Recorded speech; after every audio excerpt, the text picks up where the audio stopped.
Buying your first B&T can be a stressful endeavor filled with a lot of research and sleepless nights.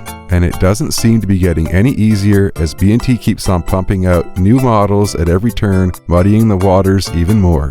When the SPC9 was first released, the new million-dollar question in all the B&T forums quickly arose: which one is the best?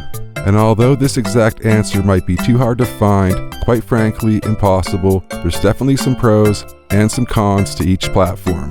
One represents proven performance, the other represents modern evolution. So whether you're a purist who trusts in reputation and pedigree, or you celebrate the out-of-the-box thinking and hybrid innovation, B&T makes a 9mm carbine that's just right for you.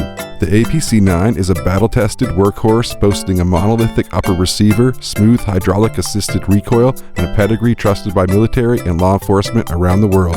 And the SPC9 is the new kid on the block, blending APC9 DNA with the classic AR-15 style charge handle. And although both are great options, in this video I'm going to highlight 5 reasons to choose the APC9 over the SPC9.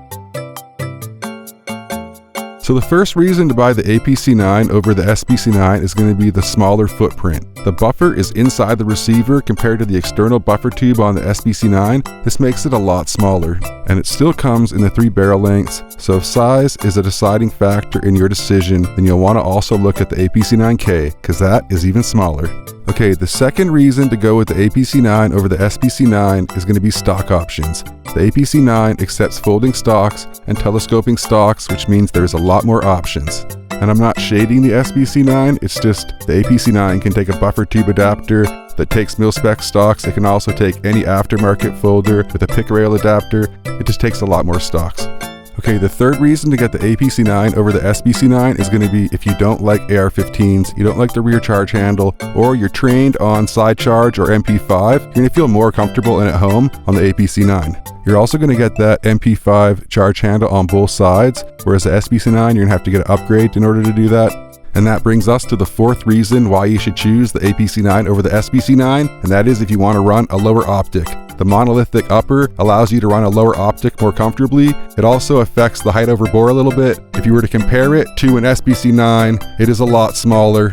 And speaking about the monolithic upper receiver, that is where we get to the final point: maximum durability. The APC9 has a monolithic upper receiver milled from aerospace-grade aluminum compared to the SPC9, which is made from 2 pieces, a separate receiver and a separate handguard. So I'm going to go out on a limb and say that if I had to drive a military Humvee over my APC9 or my SPC9, I'd probably choose the APC9 because of the monolithic upper. And I'm pretty sure that B&T doesn't recommend you drive over either of them. And that brings us to the end of the video. I'm going to give you one last reason to get the APC9 over the SPC9, is that when it came time to replace the MP5K, the most prolific SMG of all time, the US Army chose the AP9K. End of story. The GOAT.